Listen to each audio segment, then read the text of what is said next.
There's a nation. You may not know its name today or right now, but you will. Because nations like this one have a way of appearing in your news feed right around the time someone powerful decides they need what that nation has. It sits on top of the ground and beneath it. The ground holds things that empires are built on: black gold, mineral wealth, strategic corridors. The kind of resources that make small men in large rooms lean forward in their chairs and say, that should be ours. For years, this nation charted its own course. Imperfect? Yes. Messy? Absolutely. But sovereign. Decidedly, defiantly sovereign. It made deals that displeased the powerful. It sold its resources to buyers it chose. It structured its government in ways that didn't align with the preferred architecture of a certain class of people who believe the world is their portfolio. And so the machinery began to move. First came the language. The nation's leadership was recast, not as a government with whom one disagrees, but as a regime. Not as leaders, but as dictators. Not as a sovereignty, but as a threat. Words matter. John 1:1 tells us, in the beginning was the Word, and the Word, deployed strategically, is always the first weapon. Then came the sanctions, the slow economic strangulation designed to make the people suffer enough to blame their own government. Not the hands tightening the rope, their own government. That's the elegance of it. You create the conditions of desperation and then you point at the desperate. Then came the justifications, each one more righteous sounding than the last. Human rights, democracy, rule of law, all invoked by governments with documented histories of violating every single one of those principles the moment it served their interests. The nation did not capitulate on the desired timeline. That's the part they don't tell you. The plan had a schedule, and the nation, stubborn, unbending, proudly unbroken, missed the meeting. Then the ground moved. And then, in the way that things sometimes happen at precisely the right moment for precisely the right people, something occurred. A calamity, massive, undeniable, the kind of event that doesn't ask permission and doesn't wait for context. Now, was it natural? The earth moves. It always has moved. Fault lines are real. Tectonic pressure is real. And this particular nation sits on some of the most geologically active terrain on the planet. Science is science. But here is what I will also say plainly. We live in an age where weather can be modified, where electromagnetic technology can penetrate the Earth's crust, and where the documented history of powerful governments staging or exploiting catastrophic events for geopolitical gain is not theoretical. It is historical record. So the question isn't whether it happened. The question is who benefits from it having happened. Because in the aftermath, within hours, not days, the heroes arrived. Rescue teams, aid packages, military assets, banking intermediaries, all moving with a speed and coordination that suggested the bags were already packed. The nation's infrastructure, its airports, its communications grid, its financial arteries, suddenly depended on the goodwill of the very forces that had been attempting to control it. That's not a conspiracy theory. That's a pattern. Let's talk about how colonization actually works in the modern era, because it doesn't look like it used to. There are no more flags planted on beaches, no more men in pith helmets drawing borders with rulers. Modern colonization wears a suit. It carries an IMF loan agreement in one hand and a humanitarian aid package in the other. It speaks the language of development, of partnership, of mutual benefit. But the mechanism is identical to what it has always been. Destabilize, devastate, dependency, dominance.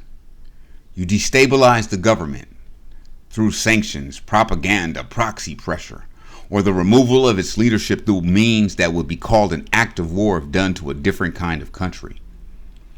You wait for or accelerate devastation, economic collapse, social fracture, or in the most dramatic cases, physical catastrophe.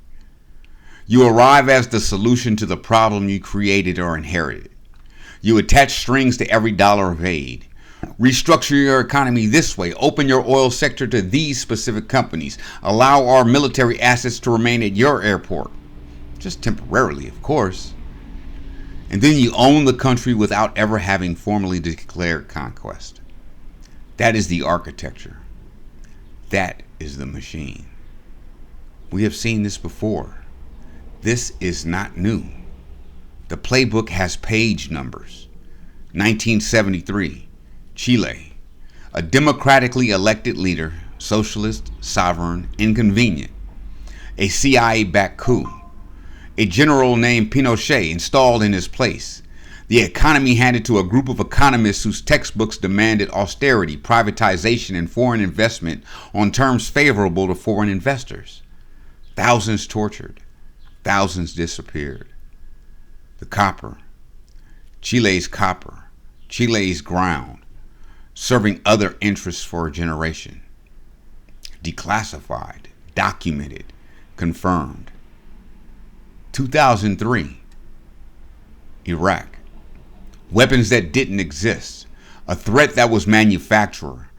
A war sold on falsehood so brazen that the men who told them eventually had to acknowledge the intelligence was mistaken. A country with the second largest oil reserves in the world reduced to rubble. Its army disbanded. Its institutions dismantled. A reconstruction contract handed to corporations with political connections before the bombs finished falling. No weapons found.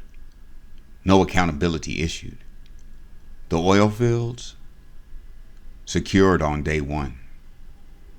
Haiti, 2010.